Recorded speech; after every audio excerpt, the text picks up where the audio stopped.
Ahoy mateys, this is BrickBeard. Today we're going on another trip to China, this time for the story of Nian. I will do a speed build of this and a review in the end, so you know, should I get this set or should I skip it? Find out right now.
there we have it, the final build, the story of Nian.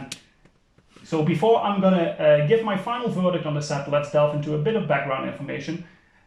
This is part of the Chinese traditional festivals. They have been doing these sets for about 3 years now, if I'm correct. So it's a seasonal, and it comes at 1,067 pieces.